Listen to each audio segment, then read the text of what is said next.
감사합니다. 할렐루야. 아유, 너무 너무 감사합니다. 역시 세상에서 사랑이 제일 넘치는 춘천중앙성결교회인 줄로 믿습니다. 제가 너무나도 복된 교회에, 너무나도 복된 공동체에 하나님의 때에 하나님의 방법대로 하나님이 보내주신 우리 너무 귀한 이 교회로 하나님께서 인도하신 것에 제가 매일매일 감사하고 여기로 오기로 결정된 그 순간부터 매일매일 감사하다고 고백을 하고 있습니다.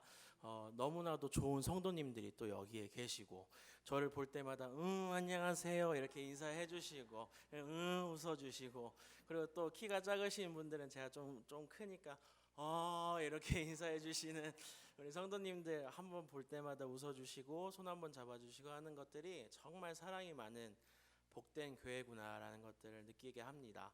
하나님이 저를 너무나도 복된 교회에 보내주셨듯이 이 시간도 복된 시간이 될 줄로 믿습니다. 제가 앞으로 열심히 성도님들에게 섬기고 하나님께 끝까지 충성할 테니 성도님들도 저에게 사랑 좀 해주시고 생각날 때 기도해 주시고 이렇게 손 한번 잡아주시면 저에게 큰 힘이 될 것 같습니다. 감사합니다.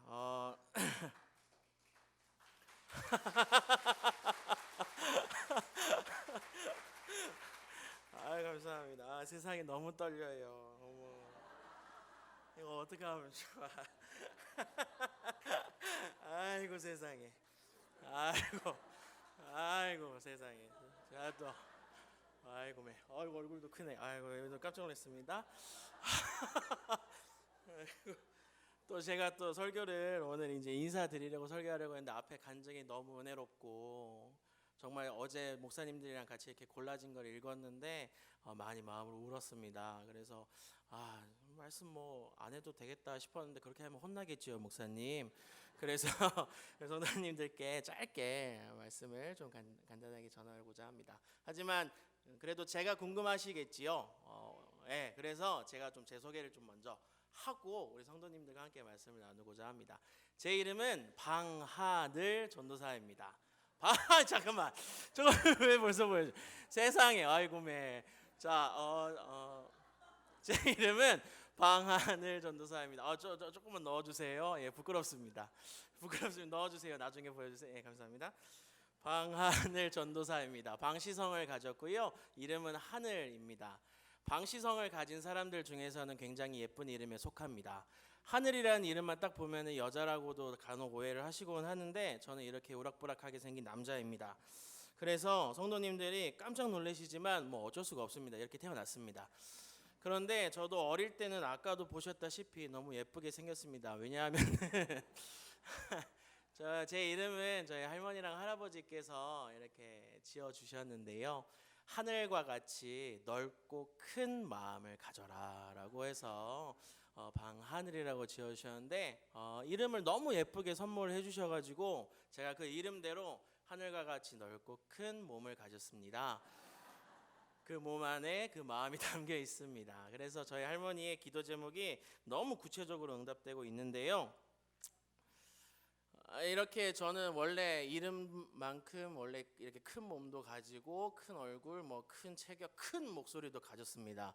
그런데 하나님께서 저한테 이렇게 부으신 은혜가 너무나도 크기 때문에 이렇게 몸에도 부흥이 일어났다고 믿고 있는데 제가 처음부터 이렇게 컸던 건 아니고요. 물론 아까 사진으로 보여주세요. 사진으로 보셨겠지만 어릴 때는 굉장히 핸섬하고 큐티하고 나이스하고 인기가 많은 그런 얼굴을 가졌습니다. 어이구 세상에. 세상에 너무 귀엽게 생기지 않았나요? 아유 감사합니다. 예. 어릴 때는 굉장히 예쁨을 많이 받았습니다. 이렇게 크지도 않았고요. 굉장히 예쁘게 잘 생겨서 방장로님 첫째 아들이라고 하면은 다들 성도님들이 예뻐해주고 그렇게 잘 자랐던 그런 추억들이 있습니다. 그렇게 어릴 때부터 잘 자라다가 저희 어머님 아버지께서 이 예쁜 모습을 보고서는 도저히 참으실 수가 없으셨는지 이래서는 아이가 키가 안 크겠다 싶어서 갑자기 밥을 고봉밥으로 쌓아주기 시작하시고 그 다음에 국그릇은 세숫대야로 넓혀주셔서 그걸 하루에 한 끼도 빠지지 않고 삼시세끼를 먹게 하시니까 이제 무럭무럭 자랐습니다. 키가 자랐습니다. 절대 그때는 요렇게까지 부응하진 않았고요. 키가 좀 많이 자랐었어요. 그때는 남부럽지 않게 키가 자라고 있었는데 그러다가 언제였죠? 고등학교 한 1학년, 2학년 때쯤에 제가 어머님, 아버님이랑 이렇게 좀 떨어져서 한 3개월 정도를 떨어져서 살아야만 했던 그런 시간이 있었어요. 근데 그때 어머님, 아버님 이렇게 품을 떠나면 제 세상이잖아요. 그래서 먹고 싶은 걸 다 먹기 시작했습니다. 뭐 햄버거, 피자, 콜라, 치킨 다 먹으니까 그 올라갔던 거에다가 고봉밥에다가 세숫대야가 이제 복합적으로 사역을 하셔서 이렇게 넓어지기 시작했습니다. 그러다가 이제 다시 어머님과 같이 살면서 다시 이렇게 쪼그라들다가 이제 어머님이 관리를 해주셔서 이렇게 쪼그라들다가 이번에 할머니가 오시는 겁니다.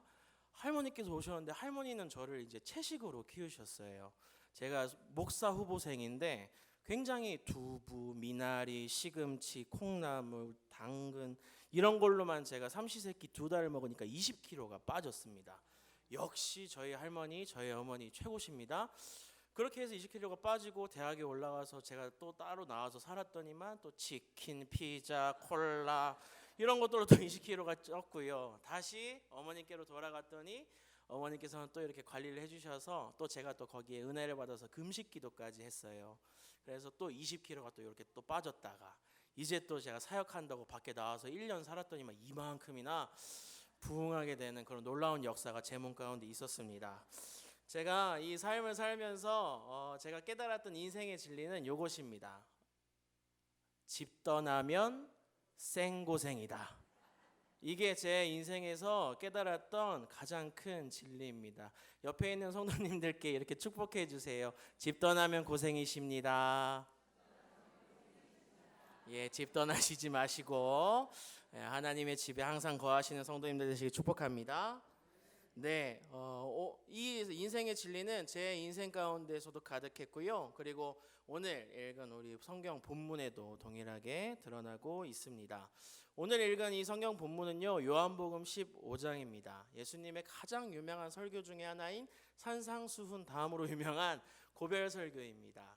요한복음 15장, 14장 이렇게 다임 목사님께서 요한복음 강의해 주시는 것을 제가 여기 교회 오기 전부터 유튜브로 많이 들었는데요. 참 은혜가 되고 참 감사하고 그렇더라고요. 그런데 보시면 아시겠지만 13장까지는 예수님께서 제자들과 함께 마지막으로 최후의 만찬을 하시는 것을 보실 수가 있고요. 이제 밥 다 먹고 베드로가 저 예수님 배신 안 할 거예요 했는데 예수님께서는 너 배신할 거야 해놓고서는 마지막으로 설교를 시작하시는 게 14장부터입니다.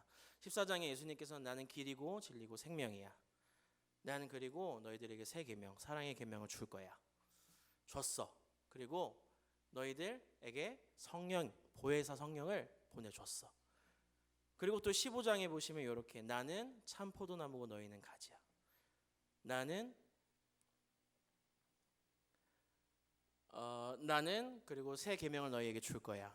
그리고 나는 너에게 보혜사 성령을 보내줬어. 16장 말씀에 보면은 이 말씀들이 다 이루어질 거야. 내가 이길 거야 라고 약속하시면서 고별 설교를 마치시는 것을 볼 수 있습니다. 오늘 말씀은요, 특히 그 고별 설교 가운데 가장 중요한 부분인 정 가운데 시작하는 말씀입니다. 예수님은 이렇게 소개하십니다. 하나님이 농부이시다. 1절 말씀해 보시면 농부는 하나님이셔. 그리고 나는 참 포도나무란다 라고 예수님께서 소개를 하고 계시는 것을 보실 수가 있습니다. 그리고 그 5절 이후로는 예수님께서 나는 참 포도나무고 너희가 바로 가지란다 라고 말씀해 주시는 것도 볼 수 있습니다. 오늘 우리 성도님들과 함께 나눌 말씀의 제목은요, 가지의 사명이라는 제목입니다. 가지의 사명. 오늘 우리가 알아볼 것은요, 하나님, 농부 되신 하나님, 그리고 참 포도나무 되신 예수님, 그리고 가지 된 우리들 가운데 이 세 가지의 관계 가운데 저희가 알아볼 것은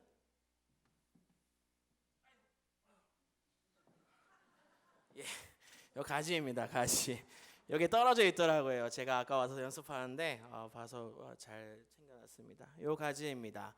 이게 차마 나무가 되지는 않습니다, 성도님들. 하지만 보시기 쉬우시라고 조금 괜찮은 게 떨어져 있어서 여호와 이레지요. 하나님께서 이렇게 예비해 주셨습니다. 저희가 알고 있기로는 제가 지금 농부의 역할을 할 것 같습니다. 그러면 예수님께서는 포도나무의 역할을 하실 것 같고요. 저희들은 여기에 붙어있는 요 가지와 같은 역할들을 하게 될 것 같아요. 그런데 오늘 이 성경에서는 두 가지 종류의 가지에 대해서 이야기를 하고 있습니다. 첫 번째로는 손절 당하는 가지이고요. 두 번째로는 손질 당하는 가지입니다. 손절 당하는 가지. 요즘 친구들이 많이 쓰는 단어 중에 손절이라는 단어가 있습니다. 손해 보기 전에 단절한다라는 뜻입니다. 너 나한테 손해 주기 전에 나 너하고 관계를 끊어버릴 거야 라고 하는 게 손절이라는 단어죠.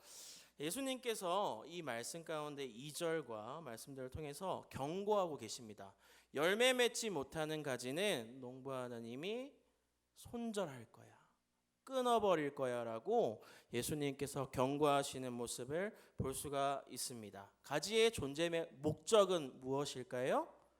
열매를 맺는 거. 가지의 존재 목적은 열매를 맺는 겁니다. 이 가지 가운데 만약에 이 이파리가 달려있지 않았으면 이거는 그냥 끊어버리기 십상입니다. 요거는 그냥 버리는 거죠. 그런데 나머지 이 가지들 중에서는 이파리가 잘 달려있더라고요. 그럼 이 가지는 손절을 하는 걸까요? 아니면 손질을 하는 걸까요? 손질을 해야 됩니다. 여기 보니까 여기 말라 비틀어진 이파리가 있어요. 얘네들 계속 붙여놓으면 어떻게 됩니까? 그렇죠. 빨리 죽어버리니까 요것들을 끊어버려서 손질을 하나씩 해줘야 합니다. 하나씩 손질을 하다 보니 예쁘게 탄생한 게 여기 앞에 있는 강단에 있는 꽃꽂이이지요. 여기에서는 손질을 하고 있는 농부와 손절하는 농부의 모습을 볼 수가 있습니다. 농부는요, 이걸 하라고 만들어진 사람이 농부인 줄로 믿습니다. 농부는 이걸 해야 돼요. 이게 잘 자라야 되잖아요. 예수님이 잘 자라셔야 돼요. 하나님은 여기 가지 중에 쓸모없는 것들은 버리셔야 됩니다. 예수님께서 단언하고 계십니다. 열매 맺지 못하는 가지는 손절을 할 것이다. 버려버릴 거야. 하지만 열매를 맺는 가지는 더 많은 열매, 하나라도 더 많은 열매를 맺을 수 있도록 손질해 줄 것이다. 우리 사랑하는 춘천중앙성결교회 성도님들, 어떠한 가지이십니까? 역시 1등 성도님들, 역시 우리 성도님들 맞습니다. 예수님께서도 저희들을 손질 당하는 가지라고 말씀하십니다. 3절 말씀 한번 보시면 예수님께서 이미 우리들을 깨끗하게 하였다라고 말씀하십니다. 제가 손질이라는 단어를 어디서 이야기했냐면 이 성경의 원어를 보면 저 깨끗하여 하게 한다라는 저 단어가 헬라어 원문으로 보면 손질한다, 조경한다라는 단어와 같은 표현을 쓰고 있습니다. 그래서 예수님께서는 이렇게 이야기를 하시는 거죠. 너희는 모두 다 열매 맺는 가지고, 너희는 내가 책임지는 가지고, 너희는 하나님이 직접 손질하는 가지이다. 이 모든 것은 나의 복음을 통해서 가능하다라고 약속을 하고 계십니다. 왜 우리는 모두 열매 맺는 가지일까요? 우리가 무슨 자격이 있어서, 무슨 능력이 있어서? 우리에게는 능력이 없고 오직 하나님께만 능력이 있으시지요. 예수님께서는 이렇게 말씀하십니다. 3절 말씀에 보면 내가 앞에서 말하였던 대로 너희들이 열매 맺는 사람들이다 라고 약속하십니다. 앞에서 말씀을 하신 것은 십자가 사건입니다. 내가 너희를 위해서 죽을 것이고 부활할 것이고 생명을 너희에게 줄 것이라는 약속. 그 약속으로 우리가 여기 버려지는 가지가 아니라 생명을 경험하고 손질당하는 열매 맺는 가지가 되었다. 십자가와 부활의 복음에 능력이 있다. 십자가 사건에 힘이 있다라고 약속하시는 게 바로 이 예수님의 말씀인 줄로 믿습니다. 예수님의 십자가 부활의 능력이 우리를 살리는 줄로 믿습니다. 우리 성도님들 그 복음 붙잡으시는 성도님들 되시길 축복합니다. 항상 그 복음의 능력으로 살아가는 생명을 경험한 우리 성도님들 되시길 다 축복합니다. 이 모든 예언은요, 예수님의 예언이 아니라 하나님의 예언입니다. 하나님께서는 공의의 하나님이십니다. 예수님은 이 가지 하나 떨어지는 거, 이파리 하나 떨어지는 게 마음이 아파하시는 사랑의 예수님이신데, 공의의 하나님은 열매 맺지 못하는 가지를 그냥 끊어버려야 하는 그런 농부의 하나님이십니다.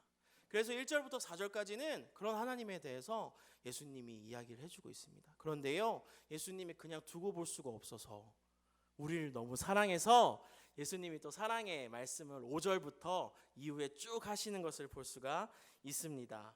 참 포도나무이신 예수님께서 사랑으로 가지된 우리들을 품었다라는 사실입니다. 그 사실에 대해서 함께 알아보겠습니다. 우리들 가지된 사람들은요, 사명이 있습니다. 어떤 사명일까요? 오! 세상에, 할렐루야, 아멘. 벌써 결론 나왔습니다. 설교 끝입니다. 예, 전도도 있고요. 맞습니다. 또 혹시 열매가 있을까요? 네, 참 포도나무인 예수님께서는 우리 가진 우리들에게 사랑의 축복과 권면을 해주십니다. 너희가 살아야 하는 방법, 너희가 열매 맺는 방법을 알려줄게 라고 이야기를 하십니다.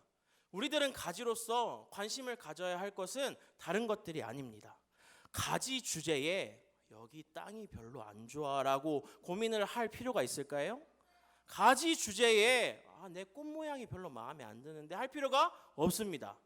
가지 주제에 오늘 날씨가 별로야 라고 생각할 필요는 전혀 없습니다. 가지가 고민해야 될 것은 무엇입니까? 딱 하나, 붙어있는 거. 착 하고 붙어있는 거 한번 해볼까요? 시작. 착 하고, 예, 요렇게 한 번만 더. 시작. 착. 요렇게 붙어있는 거. 요게 우리의 관심이 돼야 되는 겁니다. 믿으시면 아멘 해주세요. 감사합니다. 저희들은요, 가지로서 다른 것들 고민할 필요가 없어요. 아유, 왜 양분을 안 줘? 라고 고민할 거는 내 탓이 아니에요. 그거는 이 참 포도나무 대신 예수님이 하시는 거잖아요. 근데 우리가 예수님 걱정을 하나요? 저희가 감히요? 저희들은 감히 예수님 걱정을 할 수가 없어요. 가지는 딱 하나만 하면 됩니다. 예수님이 너 붙어 있어 라고 하셨어요. 1절부터 4절까지 너희들이 이미 열매 맺는 가지야, 나한테 붙어 있어 라고 먼저 말씀하셨어요. 저희들이 이제 결정하는 거죠. 하나님한테 붙어 있을까? 아니면 말까? 바람이 불면은 가지가 고민이 됩니다. 이번에 눈이 많이 왔죠. 눈이 쌓이면 여기 가지가 무거워집니다. 아이고 무거워라. 아이고 어쩌면 좋노. 아이고 무거워라. 아이고 이거 놓고 그냥 아이고 나 저기 바닥에 있고 싶다. 바닥에 내려가면 편합니다. 편해요. 눈바닥에 가득해 있고 무거운 것도 없으니까. 근데 그때 편하고 나중에는 어떻게 돼요? 죽어요. 아유 세상에, 나중에 제가 커피 한 잔 사드릴게요. 아유 세상에, 할렐루야. 너무 아유 네, 감사합니다. 아유 너무 좋은 교회예요 정말. 가지는 나무에서 떨어지면 죽습니다. 죽어요. 아무리 눈이 많이 오고 비가 오고 바람이 불어도 가지가 해야 되는 건 날씨가 왜 이렇게 안 좋아, 나 잠깐 바람 타고 날아갔다 와야지. 못 날아옵니다. 떨어지면 죽고요, 떨어지면 나가는 거예요. 가지가 할 것은 다른 고민이 없습니다. 무겁다, 힘들다, 아닙니다. 그냥 붙어 있는 거. 어떻게 하면 잘 붙어 있을까? 어떻게 하면 열매를 맺을 수 있을까? 어떻게 하면 내가 살 수 있을까? 그것을 고민하는 것이 가지의 고민인 줄로 생각합니다. 살 수 있는 방법을 예수님께서 오늘 말씀하십니다. 가지가 고민하고 생각하고 걱정하는 거 딱 하나, 뭐라고요? 가지한테 착 붙어 있는 거. 그 고민을 참 포도나무 대신 예수님이 다 아시고 응답하시는 줄로 믿습니다. 예수님은 우리의 모든 고민과 모든 기도 제목을 다 아시는 줄로 믿습니다. 그 고민에 응답하실 줄로 믿습니다. 기도 응답하시는 분이 예수님이십니다. 예수님께서는 그 기도 응답에 이렇게 말씀을 하시는 거예요. 너 딴 거 보지 마. 저기 땅이 뭐 어떻고 뭐 물이 많이 오고 바람이 불고 보지 마. 나만 봐. 굉장히 프로포즈가 적극적이죠. 예수님 상남자십니다. 너 나만 봐. 딱 이렇게 초청을 하시는 겁니다. 예수님께서 이 가지를 선택하시고 초청하시니까 가지는 이제 붙어 있을 수가 있는 거죠. 열매 맺는 방법은 오늘 예수님께서 4절 말씀을 통해서 이렇게 이야기를 하십니다. 나한테 붙어 있으면 열매 맺는다. 나한테 딱 달라붙어 있으면 너 산다. 나중에 후반부에 말씀해 보시면 세상이 너를 미워할 것이다 라고 이야기를 합니다. 그래도 상관없다. 내가 널 사랑하면은 너 산다 라고 말씀하십니다. 이 모든 말씀이 가지된 우리 성도님들에게 향하신 하나님의 사랑의 메시지인 줄로 믿습니다. 그렇기 때문에 우리 가지들은요, 사명, 딱 하나 있던 그 열매 맺기의 사명이 바뀝니다. 뭘로 바뀔까요? 열매 맺는 거에서 어떻게 되는 거? 그렇죠. 착 달라붙는 거. 가지의 사명은 열매 맺는 게 아닙니다. 전도해야죠. 성경 읽어야 됩니다. 그런데요, 착 달라붙으면 열매 알아서 하나님이 맺게 해주십니다. 양분 막 주세요. 양분 막 주세요. 이만큼 저 보세요. 많이 주셨잖아요. 하나님이 막 주셔서 알아서 열매 맺게 하나님이 능력 주시고 생명 주신 줄로 믿습니다. 가지의 사명은 붙어 있는 겁니다. 우리 똑 붙어 있고 착 붙어 있는 우리 춘천중앙 성도님들 다 되시길 축복합니다. 가지가 신경 쓰고 고민하고 생각해야 되는 것 한 가지, 뭐요? 감사합니다. 가지가 평생 사력을 다해서 해야 할 것 뭐요? 가지가 목숨 바치면서까지 힘써야 할 것 뭐요? 감사합니다. 착 달라붙어 있는 거. 감사합니다. 착 달라붙어 있으면 저희들 사는 줄로 믿습니다. 어떻게 착 달라붙을까요? 9절 말씀부터 보시면 이렇게 말씀하세요. 사랑 안에 거하라. 내가 너를 사랑으로 불렀어 라고 예수님이 부르시죠. 그리고 계명을 지켜라고 10절에 말씀하십니다. 그 가지를 하나씩 하나씩 키우시고 세우시죠. 그리고 가서 열매를 맺게 해라 라고 16절에 보시면 예수님께서 그 가지들을 뻗치면서 보내시는 것을 볼 수가 있습니다. 하나님의 나라 공동체, 예수님이 말씀하시는 것은 부르시고 세우시고 보내는 것인 줄로 믿습니다.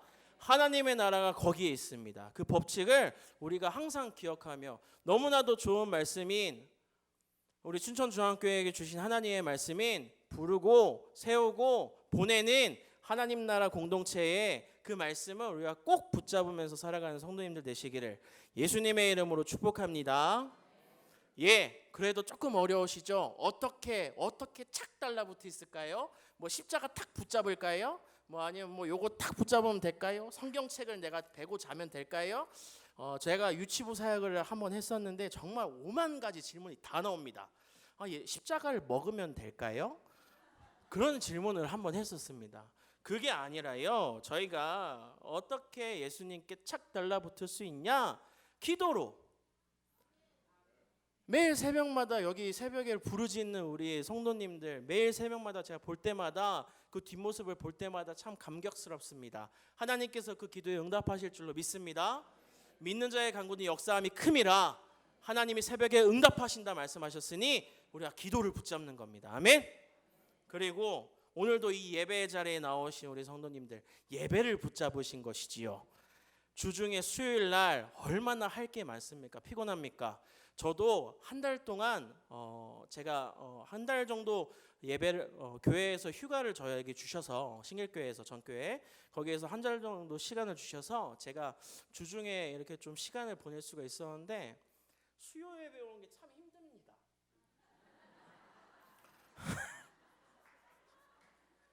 참 정말 힘듭니다. 그런데 우리 성도님들께서 이 복된 자리에 앉아 계시다라는 것은 예수님을 예배하는 그 자리를 딱 붙잡으신 것이잖아요. 예수님께서는 그 붙잡음에 응답하실 줄로 믿습니다. 그리고 오늘 우리 성경 통독 통통 우리 수료 날이잖아요. 여기 계신 분들은 말씀을 붙잡으신 분들이십니다. 다 일독하셨죠? 일독하셨잖아요. 매일매일 그 말씀 듣고 그 다음에 읽으면서 정말 그 말씀을 붙잡으신 줄로 믿습니다. 통통은 요번에 수료하고 일기는 끝나지만 매일매일 성경을 묵상하시고 말씀을 딱 붙잡는 우리 성도님들 되시길 축복합니다. 그래서 2기, 3기, 20기, 30기, 100기, 200기 될 때까지 한 성경 한 200독 하시는 우리 성도님 되시길 축복합니다. 예, 요렇게 저희가 붙잡는 겁니다. 기도, 말씀, 예배, 다른 거 말고, 물론 이제 돈이 필요하죠. 뭐 직업을 해야 되지만 그거보다 앞서서 해야 하는 거는 하나님의 것입니다. 저희들이 살 수 있는 방법은 하나님의 자원밖에 없는 줄로 믿습니다. 하나님의 자원으로 다른 것들 바라보지 않고 다른 것들 걱정하지 않고 오직 하나님만 먼저 붙잡는 우리 성도님들 되시길 축복합니다. 이 말씀이 제 인생을 이끌어가는 하나님의 간증이자 말씀입니다. 제가 헤매고 고민할 때 하나님, 제가 아무런 능력이 없어서 전도사를 할 수가 없고 목사를 할 수가 없습니다. 제가 너무나도 부족해서 이 길을 걸어갈 자신이 없습니다라고 정말 울면서 기도했던 그 순간이 있습니다. 그때 하나님께서 저한테 이렇게 말씀하셨어요. 하늘아, 너 지금 너의 모습이 그냥 이런 나뭇가지 같니? 막대기 같니? 아니야. 내가 널 붙잡기만 하면 너한테서 새로운 시대가 태어날 거고 새로운 열매가 태어날 거야. 너의 능력을 의지하지 말고 네가 가진 거 말고 나를 붙잡아. 내가 너를 붙잡고 있으니까 라고 사랑하는 말씀을 제가 경험했던 기억이 있습니다. 우리 성도님들 끝까지 기도로 붙잡으시고 말씀으로 붙잡으시고 예배 자리 타협하지 않는 우리 모든 춘천중앙 성도님들 되시기를 예수님의 이름으로 축복합니다. 함께 이 시간 기도하겠습니다. 할렐루야.